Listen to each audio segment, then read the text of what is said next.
Hello everybody. It's nice to be chatting to you all again. I'm sure we've all been really enjoying the lovely weather we've been blessed with recently.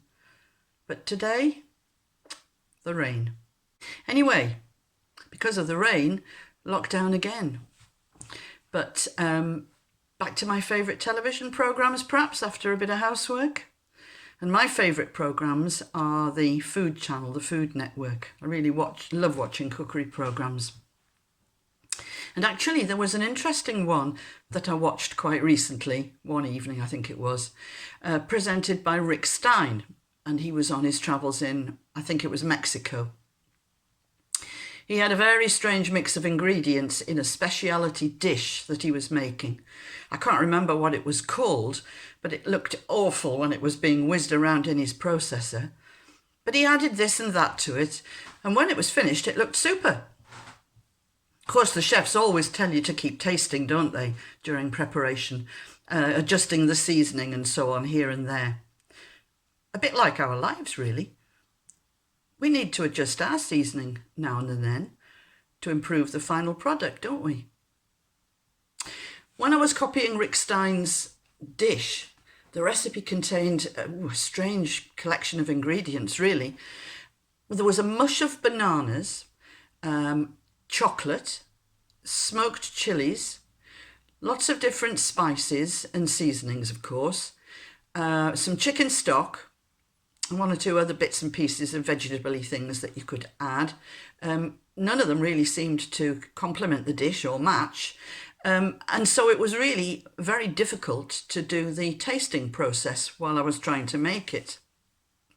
You know, it wasn't, welcoming at all.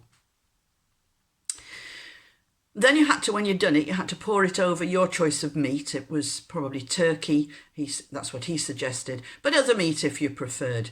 And then you served it with wilted lettuce or something. Actually, the end product was pretty good. I hope that's like our lives too. Pretty good after being whizzed around quite a lot in the processor. We've been whizzed around quite a lot lately, haven't we, in all this processing we've had done to us with the lockdown and social distancing and all the rest of it. Anyway, when my dish was finished and eaten, I had a bit of a flashback to when one of my 4 children was a toddler. We just couldn't get her to eat anything, except tomatoes, would you believe, and jam sandwiches. We tried everything to persuade her, but she went for months just on a really, really limited diet. I remember we even had to whisk up egg yolks into her milk to try and get a bit of protein into her. Maybe some of your children too have been a little bit picky with their food. Perhaps they don't like sprouts, cabbages, and so on. But once my daughter got a lot older, and she went off to college, she became a proper foodie. Studied food science and got into a job involving food and its preparation. It all reminded me a little bit of the Christian faith and putting your trust into Jesus. It's difficult to take that first step to taste. But when you do, you can't understand why you didn't do it earlier. You don't lose your love for other things when you become a Christian. You just have more added. You seem to have life in all its fullness. I think it says that somewhere in the Bible. Why don't you taste and see? It's really good.